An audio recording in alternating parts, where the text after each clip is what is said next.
किसी भी एक्टर के लिए उसके फेस के एक्सप्रेशन और आईज के एक्सप्रेशन बहुत ही इंपॉर्टेंट होते हैं। जिन भी एक्टर्स को महान माना गया है, आप देखेंगे उन्होंने अपनी आंखों से और अपने फेस के एक्सप्रेशन से कमाल का काम लिया है, तभी बहुत ही बेहतरीन काम किया है। तो आज के फिल्मी फंडे में हम ये सीखने की कोशिश करेंगे कि कैसे साइलेंटली भी आप अपने फेस से बहुत अच्छी एक्टिंग करवा सकते हैं।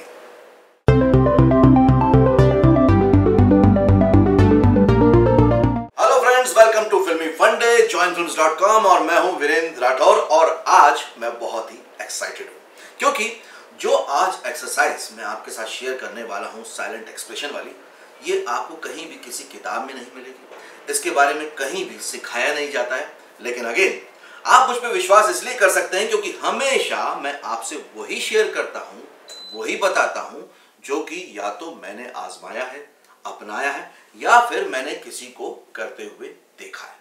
तो ये जो एक्सरसाइज है इसको समझना बहुत आसान है अगर आप इसको अच्छे से समझें और डीपली समझें, आखिर तक इस वीडियो को देखें तो। देखिए, साइलेंट एक्टिंग के कई लोग धुरंधर हुए हैं। Charlie Chaplin, mister Bean, Pushpak film एक बनी थी जिसमें पूरी की पूरी फिल्म ही साइलेंट थी। तो आप देखिए कैसे सारे एक्टर ने मिलके पूरी की पूरी फिल्म की कहानी कह दी बगैर एक डायलॉग के। सिर्फ किससे? एक्सप्रेशन से।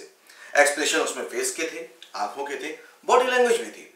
ये तो आप जानते ही हैं, मैंने कई बार कहा है कि ये एक्टर के टूल्स हैं, इनको हमें यूज करना है। तो ऐसा होता आया है, लेकिन अभी तक हमने क्या सोचा कि यार ये ना एक थोड़ा सा आर्टिस्टिक वर्क है, कुछ लोगों ने किया और सब लोग नहीं करते। सब लोग करते हैं, हाँ, बात इतनी सी अलग है कि कुछ लोगों ने उसको पूरी तरह से अपना लिया, जैसे कि चार्ली चैपलिन ने और मिस्टर बीन ने। फिल्म बन गई पुष्पक, तो एक फिल्म की बात हो गई। ऐसे और भी एक्सपेरिमेंट हुए शॉर्ट फिल्म्स में और बाकी जगह में, लेकिन कोई भी अच्छा एक्टर इसकी प्रैक्टिस जरूर करता है। बहुत सारे सीन ऐसे होते हैं जिसमें कि डायलॉग नहीं देता डायरेक्टर, वो चाहता है कि एक्टर साइलेंटली ही बात कन्वे कर दे ऑडियंस तक, और जब वो ऐसा कर पाता है डायरेक्टर खुश होता है। और जब विदाउट डायलॉग बात कम्युनिकेट होती है तो उसका फायदा यह मिलता है कि ऑडियंस में हर व्यक्ति अपने तरीके से उसको आइडेंटिफाई करता है, अपने तरीके से उसको सोचता है, तो उसको वो अपनत्व लगने लगता है। उसको लगने लगता है जो मैं सोच रहा हूं वही एक्टर कह रहा है। तो ये कहना कमाल का है और ये सीखना उतना ही आपके लिए फायदे का सौदा भी होगा। तो आप देखते हैं कि इसको सीखें कैसे, इसको पूरी तरह से करें कैसे। एक बात क्लियर कर दूं, इसको सीखने का मतलब ये नहीं है कि आपको चार्ली चैपलिन की तरह या मिस्टर बीन की तरह पूरी की पूरी साइलेंट फिल्म करनी है। तो एज एन एक्टर अगर आप चाहते हैं कि आप एक बहुत ही अच्छे सफल एक्टर बने, तो इसकी प्रैक्टिस आपको डेली करनी है, तभी आप एज एन एक्टर ग्रो करेंगे और इंप्रूव कर पाएंगे। तो अब इसको प्रैक्टिकली करके देखते हैं, आप इसको ध्यान से सुनिए। एक डायलॉग है, एक व्यक्ति है जो कि भगवान से प्रार्थना कर रहा है कि उसने पहले बहुत ही गलत काम किए, बहुत बुरा व्यवहार किया अपनी बच्ची के साथ, उसको अपनी बीवी की मौत का जिम्मेदार ठहराया। तो मंदिर में आया है और वो ये बोल रहा है बहुत लाउडली। एक्चुअली डायलॉग ऐसा है, ठीक है, लेकिन हम ऐसा परफॉर्म करके देखते हैं कि इसको अगर वो विदाउट डायलॉग बोले।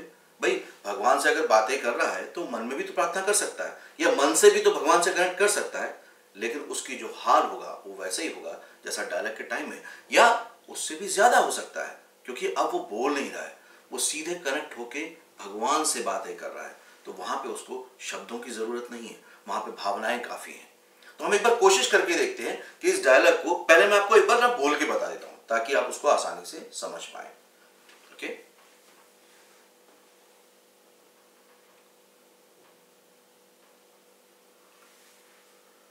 मुझे माफ कर दे मां,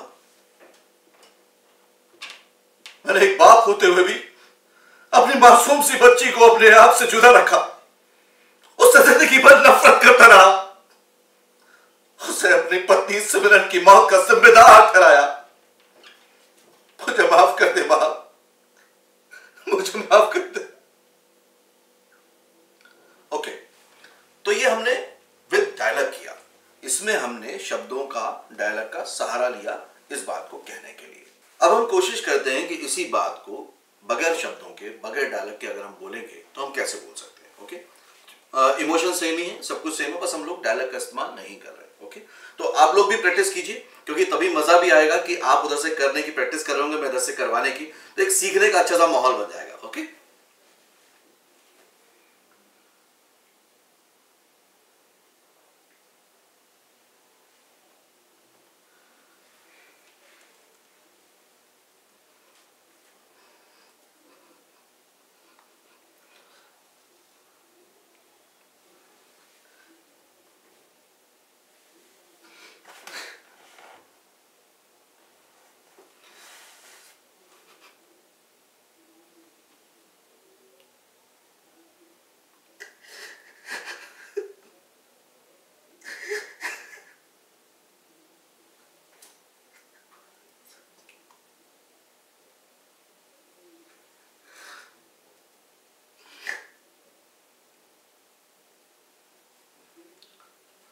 तो यहाँ कहीं ना कहीं मैंने अपने हिसाब से कोशिश की उसी डायलॉग को साइलेंटली कहने की।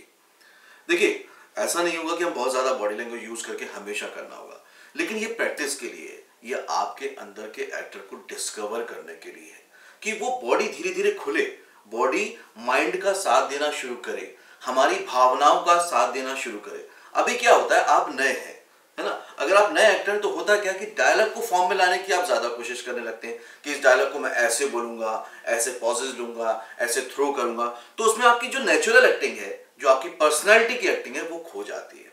लेकिन अगर आप इस तरह से प्रैक्टिस करेंगे तो ये जो बॉडी लैंग्वेज है नॉर्मल जाना शुरू होगी, माइंड अपने आप रिलेट करना शुरू करेगा बॉडी को, और सारा जो अंदर का कम्युनिकेशन है ना एक्टिंग का और इमोशन का, वो धीरे धीरे जगना शुरू हो जाएगा।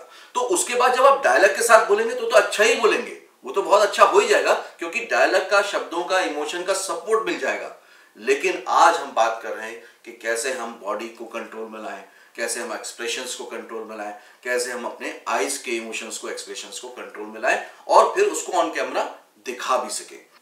तो इस तरह के आप और भी डायलॉग्स लीजिए, वो हर तरह के इमोशन के होने चाहिए, कॉमेडी के हों, रोमांटिक हों और इमोशनल हों, या बिल्कुल नॉर्मल वाले भी डायलॉग्स हों, उनको लीजिए। पहले आप विदाउट डायलॉग प्रैक्टिस कीजिए। आप यकीन जानिए, अगर आपने हफ्ते 10 दिन भी इसको रेगुलर प्रैक्टिस कर लिया तो आप देखेंगे कि जब आप डायलॉग के साथ बोलते हैं तो आप एक अलग ही एक्टर के तौर पे अपने आप को पाएंगे। क्योंकि आप मोबाइल पे रिकॉर्ड करके देखिएगा, पहले दिन, दूसरे दिन, तीसरे दिन और हफ्ते 10 दिन के बाद जब देखेंगे तो देखेंगे कि आप बहुत ज्यादा कंट्रोल्ड एक्टर हैं।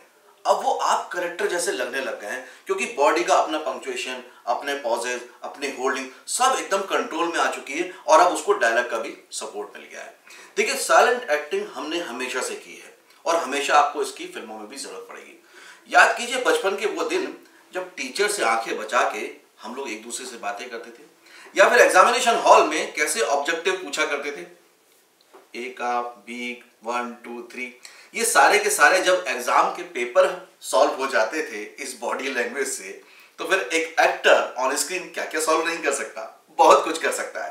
बस बात यह है कि बढ़ते बढ़ते चीजों को ना, हम इन चीजों को भूलने लग गए। नॉर्मल जिंदगी में भी आप आज भी साइलेंट एक्टिंग कई बार करते हैं, लेकिन जब कॉन्शियसली ऑन कैमरा करना हो तो हमको समझ में नहीं आता कि मैं हाथ इधर रखूं, आंखें इधर रखूं, मैं थोड़ा कम मुस्कुराऊं, ज्यादा मुस्कुराऊं, आप इसी में उलझ के रह जाते हैं। बात बस इतनी सी है कि आपने इसकी रेगुलर प्रैक्टिस नहीं की।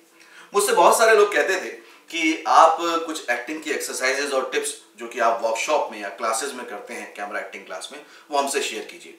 मैं करना भी चाहता हूं और इसलिए मैंने आज ये शेयर भी किए। इससे पहले भी हाउ टू क्राई मैंने आपसे शेयर किया, वॉइस एक्सरसाइज शेयर की।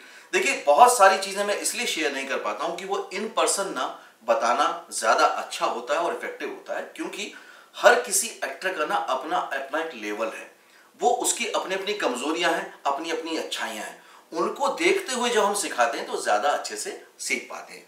बस इतनी सी बात है। बाकी मुझे लगता है कि इस प्रैक्टिस से आप सभी में एज एन एक्टर बहुत ही इंप्रूवमेंट आएगा, बहुत आगे आप ग्रो कर पाएंगे एज एन एक्टर और इंप्रूव कर पाएंगे खुद को। तो इस एक्सरसाइज को रेगुलर करने के बाद आप मुझे इसके वीडियो फुटेज जरूर भेजिएगा info@joinfilms.com पे। मैं देखूंगा कि आपकी प्रैक्टिस कैसी चल रही है। मैं ये इसलिए कह रहा हूं कि आप मेरे इन वीडियोस को सिर्फ यूं ही देख के भूल ना जाएं, बल्कि जो मेरा मकसद है, जो जॉइन फिल्म का मकसद है कि आप घर पे रहते हुए ही खुद को एज एन एक्टर जितना तैयार कर पाएं, उतनी आज से कोशिश शुरू कर दीजिए। तो बस जुट जाइए, देखते रहिए, सीखते रहिए, जमे रहिए।